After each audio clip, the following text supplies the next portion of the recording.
शमी का पौधा सालों भर घना हरा भरा बना रहता है यदि ये वाली चीज़ आप हर एक 3 महीने पर एक बार अपने शमी के पौधे में डालते हैं।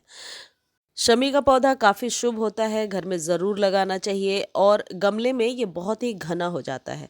मेरे पास जो ये शमी का पौधा है, ये पिछले 2-3 सालों से आप लोग देख रहे हैं इसी सेम गमले में है। जब गमला भर जाता है तो इसकी रीपॉटिंग कर देते हैं और फिर इसी में चलता रहता है। लेकिन सर्दियों में थोड़ी-सी प्रॉब्लम आ जाती है, शमी के पत्ते सूखने लगते हैं और पौधा ऑलमोस्ट मरने के कगार पर हो जाता है। लेकिन यदि आप प्रॉपर केयर करते हैं तो शमी इतना हार्डी प्लांट है कि ये जल्दी सूखता नहीं है।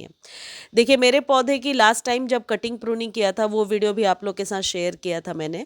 तो एक साइड से ये पौधा बढ़ता गया क्योंकि धूप सिर्फ एक साइड ही लग रही थी और दूसरे साइड धूप नहीं लगने की वजह से वहाँ से नए पत्ते नहीं आए। तो यहाँ से देखिए मैंने कट किया है। गमले में जब आप शमी का पौधा लगा रहे हैं तो इस बात का विशेष ध्यान रखेंगे कि गमले की हाइट के अकॉर्डिंग ही इसकी हाइट रखिए। ज़्यादा बड़ा हो जाने पर जल्दी जल्दी रूट बाउंड हो जाएगा और आपको रिपॉट करना पड़ेगा। अब फरवरी के बाद इसके ग्रोथ का टाइम आ रहा है तो ये सब जो ज़रूरी काम है आपको कर लेना चाहिए। यदि पौधे की जो है लंबाई ज़्यादा हो रही है, जैसे मेरे पौधे की हो रही है, तो इसको कट कर दीजिए। कट करने से मल्टीपल ब्रांच भी आ जाएगा और पौधा आपका ज़्यादा घना हो जाएगा। साथ ही साथ स्टेम भी मोटा हो जाएगा। तो कटिंग प्रूनिंग जैसे हम अपने सभी पौधों की कर रहे हैं वैसे फरवरी में शमी का भी कटिंग प्रूनिंग करना ज़रूरी है।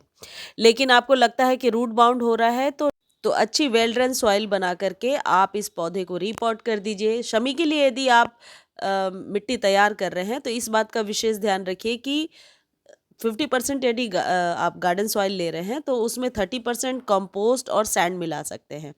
यदि आपके पास सैंड नहीं है तो उस जगह पे भुरभुरा बनाने के लिए राइस हस्क वगैरह बहुत सारी चीज़ें हैं जो मिलाई जा सकती हैं, जिससे कि मिट्टी थोड़ी भुरभुरी बनी रहे। और शमी ऐसा पौधा है जो परमानेंट पौधा है, तो जब भी सॉइल तैयार करें इस बात का ध्यान रखें कि खाद यदि आप नहीं भी दे पाते हैं तो पौधे को न्यूट्रिशन बराबर मिलता रहे। देखिए यदि आप कटिंग कर रहे हैं तो इस तरीके से पेंसिल के साइज़ की यदि कोई कटिंग होगी, इसको आप कटिंग से भी ग्रो कर सकते हैं। इस तरीके से नीचे की सारी पत्तियां हटा दीजिए और फिर इसको वेल्ड्रन सॉइल में लगा दीजिए। इसको लगाने के बाद सेमी शेड में रखेंगे, यानी कि मॉर्निंग की 1 से 2 घंटे की धूप ज़रूरी होगी। जब तक आप अपने पौधे की कटिंग प्रूनिंग कर रहे हैं तब तक इस खाद को पानी में घोल लीजिए और ये है डीएपी। डीएपी साल में 3 से 4 बार शमी के पौधे को ज़रूर दे देना चाहिए, यानी हर एक 3 महीने के गैप पर। डीएपी देने से एक तो जड़ों को मजबूती मिल जाती है, स्टेम भी मोटी होती है और डीएपी पानी में बहुत आसानी से तो नहीं घुलता है, कम से कम 3-4 घंटे चाहिए घुलने के लिए। बट यदि आप घोल करके दे देते हैं तो वो ज़्यादा बढ़िया है। आप चाहें तो ग्रेनुअल्स फॉर्म में भी दे सकते हैं। अब 2 चम्मच के करीब डीएपी मैंने पानी में 1 गिलास पानी में घोल लिया है। उस तब तक जब तक वो घुल रहा है आप पौधे की अच्छे से गुड़ाई कर लीजिए। देखिए मेरे पौधे की जो सॉइल है इसमें थोड़ी सी नमी है, मॉइस्चर है। ऐसा तब होता है जब हम पौधे की मल्चिंग करके रखते हैं। मल्चिंग आपके पौधे पर हमेशा गर्मी हो या सर्दी बहुत ही बढ़िया काम करता है। अक्सर मैं वीडियोज़ में आपको बताती रहती हूँ। ये खाद तब तक कुछ इस तरीके से घुल गया है। अब इसमें से सिर्फ आधा ग्लास पानी मैं शमी के पौधे को दे दूंगी और ऊपर से नॉर्मल वाटर। ये जो डीएपी है ये कंप्लीटली आपके पौधे की इस तरीके से स्टेम को मजबूत करने में मदद करता है और बहुत सारे मल्टीपल ब्रांच को लेने में भी हेल्प करता है। शमी के पौधे को कम से कम 3 से 4 घंटे धूप की आवश्यकता होती है, लेकिन जब जून जुलाई वाली बहुत ही तेज़ धूप होगी उस समय थोड़ा सा आपको बचा कर रखना होगा। इस तरीके से जड़ों के पास दे दीजिए पानी और ऊपर से नॉर्मल वाटर दे दीजिए। ये बात आप हमेशा, यदि आप न्यू गार्डनर हैं तो इस बात का विशेष ध्यान रखें कि पानी और खाद देने के पहले जो सॉइल है वो बहुत ज़्यादा ड्राई हो। गीले सॉइल में कभी भी ना खाद देना है ना पानी देना है। इस तरीके से जैसे ही आप पानी देंगे, यदि मिट्टी आपकी सूखी है तो तुरंत ही देखिए पानी कुछ इस तरीके से एब्जॉर्ब हो जाएगा, यानी सोख लेगा। इसका मतलब है कि आप बिल्कुल सही टाइम पर पानी दे रहे हैं।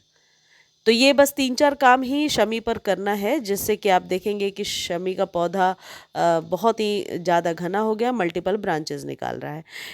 शमी के पौधे के लिए जैविक खाद बहुत ही बढ़िया काम करता है। जैविक खाद में आप वर्मी कंपोस्ट या काउडंग मैन्योर दे सकते हैं या इस तरीके से सीविड दे सकते हैं। सीविड हर एक महीने 1-1 चम्मच के करीब दिया जा सकता है। सीविड जो है ये एक आप कह सकते हैं प्राकृतिक खाद है, इससे आपके पौधे को कोई नुकसान नहीं होगा यदि मात्रा कम या ज़्यादा हो जाए। इस तरीके से डायरेक्टली सॉइल में डाल सकते हैं या पानी में घोल करके भी दे सकते हैं। सीविड के जो लिक्विड वाला जो फर्टिलाइज़र होता है, वो भी 1 चम्मच आप 1 ग्लास पानी में घोल करके दे सकते हैं। ये कटिंग करने के बाद जब आपने खाद और पानी दे दिया है तो इस पौधे को डायरेक्टली आप धूप में रख दीजिए। और जो ये खाद है, वर्मी कंपोस्ट या सीविड जो भी आप दे रहे हैं, उसको आप 45 डेज़ के बाद ही रिपीट कीजिए, क्योंकि और पौधों की तरह इसे बार बार खाद देने की ज़रूरत नहीं होती है और एक्सेस खाद देने से इसकी पत्तियां ड्रूपी होने लगती हैं और मुरझाने लगती हैं। बल्कि यदि आपका पौधा स्वस्थ है तो कोई भी एक खाद आप 3 महीने पर देंगे, तब भी शमी की ग्रोथ अच्छी होती रहेगी। इस तरीके से शमी के पौधे को आप सूखने से भी बचा सकते हैं। मुझे उम्मीद है ये वीडियो आपको अच्छी लगी होगी। वीडियो अच्छी लगती है तो चैनल को लाइक, शेयर और सब्सक्राइब ज़रूर कीजिए, और फेसबुक पर देख रहे हैं तो फॉलो करना बिल्कुल भी ना भूलें। धन्यवाद।